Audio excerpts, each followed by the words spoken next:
digital content creators. They function as educators, reviewers, satirists, entertainers, musicians and influencers. ये सही मायने में sir Bharat के ग्रास रूट कम्युनिकेटर बन गए हैं और इनका यूट्यूब चैनल हो या इंस्टाग्राम पेज हो, ये इनके लिए सोर्स ऑफ एंटरटेनमेंट नहीं बल्कि इनकी सोर्स ऑफ इनकम है, इनका एसेट है. It is the fruit of their hard work. But एक चीज से ये सब परेशान है और उस मुद्दे को आज मैं सदन में उठाना चाहूंगा. That is the issue of fair use and arbitrary copyright strikes by digital platforms. Sir होता क्या है कि अगर एक कंटेंट क्रिएटर कुछ सेकंड, चंद सेकंड, 2-3 सेकंड के लिए कॉपीराइटेड कंटेंट को रीपर्पस करके कमेंट्री, क्रिटिसिज्म, पैरोडी, एजुकेशनल या न्यूज रिपोर्टिंग पर्पसेस के लिए यूज करता है, चाहे वो क्रेडिट देता हो, उसको इंसिडेंटली यूज करता हो, कॉपीराइट स्ट्राइक मारकर उसकी यूट्यूब चैनल है, प्रॉपर्टी है या इंस्टाग्राम पेज है, उसे वाइप आउट कर दिया जाता है और उसकी सालों की मेहनत चंद मिनटों में समाप्त हो जाती है. Sir, livelihoods must be decided by law and not by arbitrary algorithms. Sir, this by no means that one is against copyright holders. उनके हार्डवर्क और ओरिजिनलिटी को रिस्पेक्ट करने की जरूरत है, लेकिन यह समझने की जरूरत है that fair use is not piracy.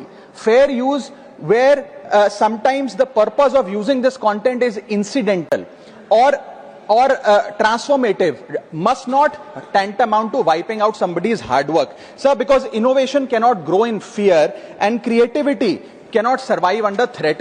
India का कॉपीराइट एक्ट सर 1957 में बना. एक ऐसे दौर में बना जब ना इंटरनेट था, ना कंप्यूटर थे, ना डिजिटल कंटेंट क्रिएटर्स थे, ना यूट्यूब, इंस्टाग्राम था.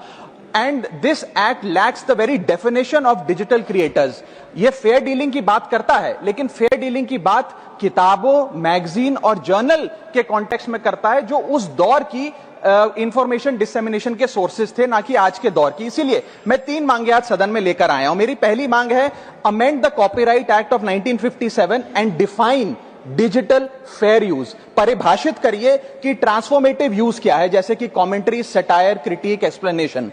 डिफाइन करिए कि इंसिडेंटल यूज क्या होता है, कि अगर बैकग्राउंड में ऑडियो विजुअल चंद सेकंड्स के लिए चले तो वो इंसिडेंटल यूज है या पूरे कंटेंट को वो वाइप आउट करें. Proportionate use, educational use, public interest use and non commercial use की परिभाषा देने की आज आवश्यकता है. दूसरी मेरी मांग है sir, bring in the proportionality doctrine in copyright enforcement. कि बैकग्राउंड में मान लीजिए कुछ सेकंड के लिए कोई वीडियो और साउंड चला, उसका यह मतलब नहीं होना चाहिए कि कंटेंट क्रिएटर की सालों की मेहनत कुछ चंद सेकंड्स में समाप्त हो जाए. My third demand sir is that mandatory due process before take down. किसी का भी